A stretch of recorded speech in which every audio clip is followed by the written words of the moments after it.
चॅनलवर तुमचं सहर्ष स्वागत। आजचा जो विषय आहे पेरू लागवड।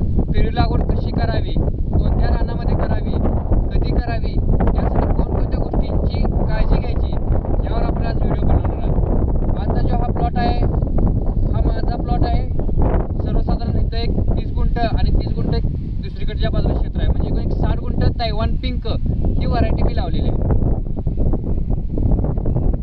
तर पेरू लागवड करत असताना सगळ्यात महत्त्वाचं म्हणजे की जमिनीची निवड कोणती आहे। जमिनीची निवड करत असताना ज्या रानामध्ये नगदी पिकं म्हणजे ऊस असो किंवा केळी असो या पिकांचं उत्पन्न कमी येतं, ज्या रानामध्ये पाणी कमी साठतं आणि ज्या रानात जे रान वापशावर लवकर येतं, अशा रानाची निवड केलेली पेरू फळबागेसाठी अतिशय चांगलं राहतं।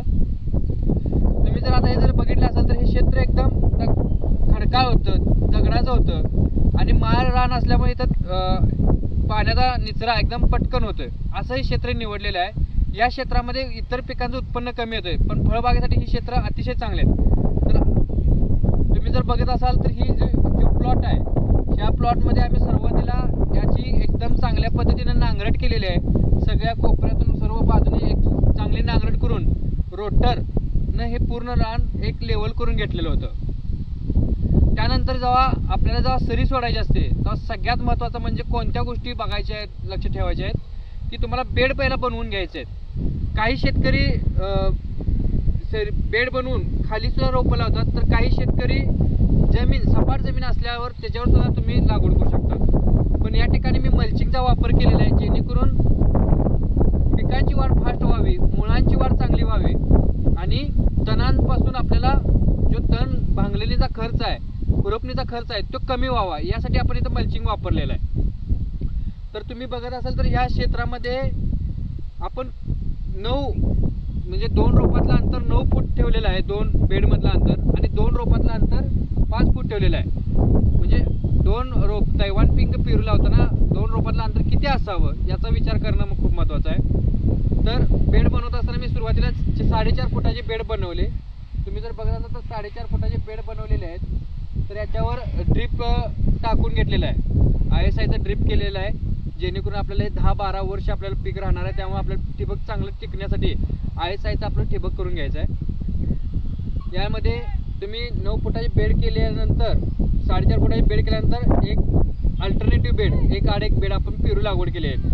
नंतर 6-7 महिन्यानंतर आपण आंतरपीक घेऊ शकणार नाही, तर ह्याचे लॅटरल ठिबक आहे ते आपल्याला ह्या बेडला वापरायचं, म्हणजे प्रत्येक बेडला दोन्ही बाजूने ठिबक होतं।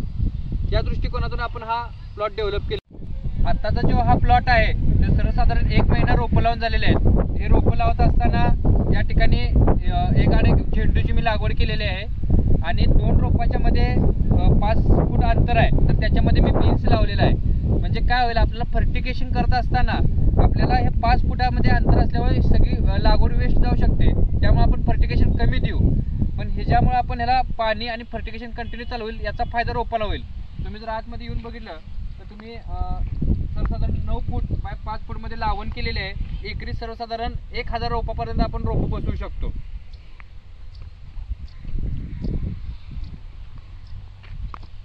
रोप लावून झाल्यानंतर 15 ते 3 आठवड्यानं या ठिकाणी आम्ही मायक्रोन्यूट्रिएंट मिक्सचरचा म्हणजे निम, करंजी, NPK, झिंक, फेरस, मॅग्नेशियम म्हणजे जे मायक्रोन्यूट्रिएंट आहेत सगळे एलिमेंट त्याचं एक मिक्सचर करून प्रत्येक रोपाला आपण 200-200 ग्रॅम घातलेलं आहे आणि त्यावर लॅटरल घेतलेलं आहे, त्यामुळं याची वाढ चांगली होते। फक्त की आपल्याला रोपं लावल्यानंतर ना काही काळ म्हणजे सुरुवातीच्या काही वेळेमध्ये रोपांना पिकअप घ्यायला स्टार्टअप घ्यायला थोडा टाईम लागतो, पण एकदा स्टार्टअप घेतल्यानंतर सर्वसाधारण आपण 1 वर्षामध्ये याची फळधारणा घेऊ शकतो, इतकंही फास्ट पिकाची वाढ होते। फक्त जेव्हा आपण पेरू 3 महिन्यांचा पेरू होईल तर त्यानंतर आपण आंतरपीक बंद करून पुढचे 6-7 महिने फक्त पेरूवर जर फोकस केला तर आपण पुढल्या भागामध्ये जे स्टेप बाय स्टेप व्हिडिओ बघणार आहेत, छाटणी कशी करायची, त्यानंतर बॅगिंग कसं करायचं किंवा परत बेड हे काढून याला भरणी कशी करायची किंवा माती कशी लावायची, लागवड कशा पद्धतीने टाकायची, त्या सगळ्या गोष्टी आपण पुढच्या व्हिडिओमध्ये बघणार आहोत। तर याच्या नंतरचा व्हिडिओ हा तैवान पिंकचं पण आपलं एक 60 गुंठ क्षेत्रात आपण याचा व्हिडिओ बनवलेला आहे। आपली VNR म्हणून एक व्हाईट कलरचा पेरू जो येतो तर त्याचा सुद्धा आपली 60 गुंठ्याची बाग आहे, तर आपण त्याच्यावर पुढचा व्हिडिओ आपण त्याच्यावर बनवणार आहोत। तर मी सर्वसाधारण 2 पिकावर पेरूच्या 2 व्हरायटी निवडलेल्या आहेत, एक तैवान पिंक आणि VNRचा BV. तर दोन्ही व्हरायटीमध्ये काय डिफरन्स आहे, मार्केटला कसं चालतं किंवा अल्टरनेटिव्ह काही रेट कमी जास्त होत असतात, त्यानुसार आपल्याला डिफरंट व्हरायटी असल्यामुळं आपल्याला फायदा चांगला होऊ शकतो, यासाठी आपण 2 व्हरायटी निवडलेल्या आहेत. तर या ठिकाणी बांगलणीचं काम चालू आहे, खुरपणीचं काम चालू आहे. सर्वसाधारण शेतामध्ये कुठल्याही प्रकारचे तण ठेवू नका, जेणेकरून काय होतं की किडी किंवा अळी चा प्रादुर्भाव वाढतो आणि जेवढं रान स्वच्छ असेल तेवढं पिकांनाही वाढीस मदत होते आणि आपल्याला शेतीमध्ये काम करताना आनंद होतो. तर तुम्ही आता या ठिकाणी जर बघितलं तर या ठिकाणी सब लाईन आहे आणि आपण ठिबक ISI ठिबक जे जोडलेलं आहे, तर प्रत्येक बेडला आपण ठिबक पण योग्य रीतीने जोडलेलं आहे. तर आजच्या आपण भागामध्ये बघितलंय की पेरू लागवडीसाठी कुठली जमीन असावी, 2 पेरूच्या रोपामध्ये अंतर किती असावं, 2 बेडमध्ये अंतर कसं असावं, त्याच्या आधी जमीन मशागत कशी करायची आहे, मल्चिंगचा वापर या ठिकाणी करायचा आहे, का करायचा आहे याची पण मी थोडक्यात माहिती सांगितलेली आहेत. तर असेच चांगले व्हिडिओ आपण पुढे पण बघणार आहोत. त्यासाठी ज्या शेतकऱ्यांनी हे चॅनल सबस्क्राईब केलं नसेल त्या शेतकऱ्यांनी हे चॅनल सबस्क्राईब करा, लाईक करा आणि तुमच्या जवळच्या शेतकऱ्यांना हे व्हिडिओ शेअर करत राहा, जेणेकरून आपण पारंपरिक शेती सोडून आधुनिक शेती किंवा वेगवेगळे पिकं कशी निवडता येतील किंवा कशा पद्धतीने शेती करता येतील याच्या तुम्हाला आयडियाज येऊन जातील. त्यामुळे आपल्याला याचा फायदा घेत आपल्याला आपलं आर्थिक उत्पन्न वाढवण्यास मदत होईल. धन्यवाद.